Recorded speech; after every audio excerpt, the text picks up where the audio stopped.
probably heard we ain't in the prisoner-taking business. We in the killing Nazi business. Business is booming.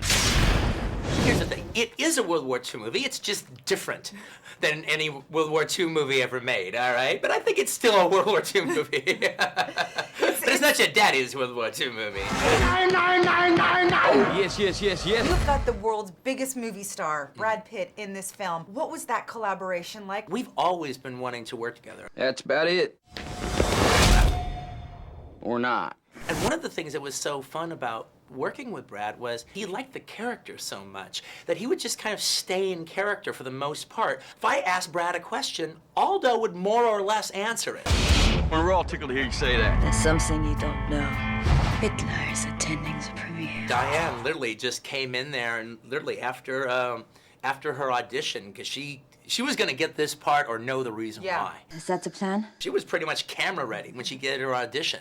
A lot of blood and gore and shooting for you, right? I'd say I'm a tomboy at heart, and I have to say I prefer to get down and dirty with the boys rather than be this, And prince. you were. You worked with Brad Pitt in Troy. Was this a fun reunion? I was so green on Troy. It was my second or third film, and I was completely overwhelmed with what was happening. 5 years in, being a little more relaxed about the whole thing, having a little bit more experience. Knowing each other really helped me. It was great. What was your first day like of shooting? What scene was that? The vet scene, my first day. So I was a lot more nervous about being on from day one. There was no easing into the movie for me.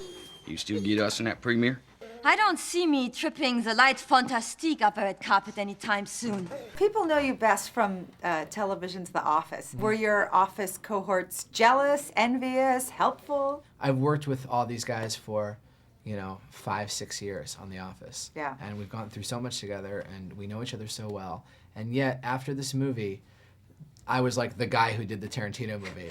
We would just be hanging out at lunch, and they would just say, like, so, when you met Quentin, you could just tell it was always on their mind. I wasn't, their friend anymore. I was this guy who did this crazy thing. Killing Nazis. Yes, sir! Well, you do have to admit, it is catchy. You did your own stunts, yes? I did my own scalping. Yeah, what was that like? It was a little gruesome. It's not my thing, but... Is it anyone's thing? Well, it might be Eli Roth's thing.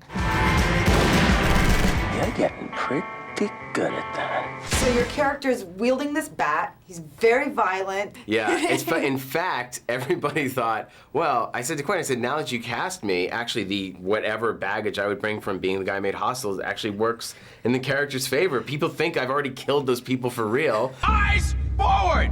I remember there was a scene where, I had to use a foam bat, and Quentin's like, you gotta make contact with the stuntman's head.